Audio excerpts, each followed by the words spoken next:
Okay, Mika. So as some of you know, I have a Shiba Inu. Let me. Oh, I can't pick him up right now because it's gonna get lint everywhere, all over. I spent so long getting the lint off, so I want to be lint free. Okay.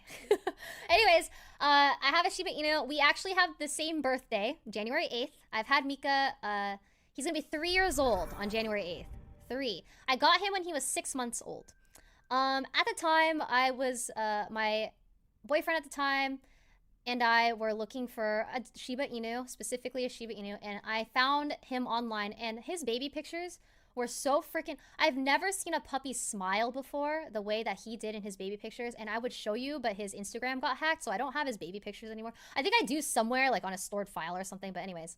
I've never seen, like, he was the cutest puppy I've ever seen in my life, and I instantly I couldn't resist. I legit just paid for him, and I did some skimming. I thought he was coming from San Diego. It turns out, what I had paid for, very immaturely and without too much research and spontaneously, and I do, please learn from my mistakes.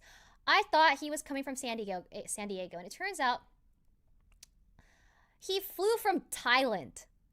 It turns out that's where the puppy hub was. The puppy hub was in San Diego, but he actually was coming from Thailand. And because he was coming from Thailand, we had to wait until he was 6 months old. So at 6 months old, this poor dog was ripped from his family at 6 months. So he's already older, right? Put on a plane, flown to San Diego, put in a car, and this guy drove him all the way to our place. At the time we lived a little bit further north. And I remember he opened up the back seat. He was with another dog in a crate covered in dog poop. And you know how crates have like the wires underneath, like the square wires? There was no bedding, no water, no food, just pure abuse. Actual just pure abuse. And they were just standing there because they couldn't sit down because it was uncomfortable, like the wire. And I was just like, what in the world? And Shiba Inus are they're already difficult to train, and they're already they're sensitive. They are kind of skittish. They have anxiety. But my Shiba's anxiety is amplified because of the flight. He hates stuff, like he hates anything that makes too much sound. He hates anything, like if he can't see what's causing it, like he hates plastic, he hates luggages, he hates boxes. He hates anything that moves or like makes sound. So I think he experienced a lot of trauma as a puppy, but he's a lot better now. He's a lot better, but because of all of this, I don't bring Mika on trips because he hates it. He's very uncomfortable. But it kind of works out because my roommates actually prefer when I leave because Mika gets really close to them. Like Mika loves my roommates a lot. So they actually enjoy taking care of him when I'm gone for like a business trip or visiting or whatever I'm doing. So he's in good hands. Before that, I used to take him to a puppy hotel.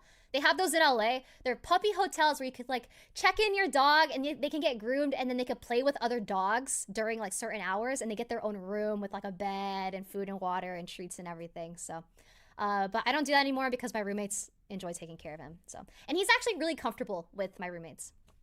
So, yeah, that's what happened with Mika. Please learn from my mistake. Don't just spontaneously buy a dog online. Also, do your research on where they're coming from, like their age, the type of breed. I already knew Shibas were difficult, but all dogs come with their pros and cons, right? So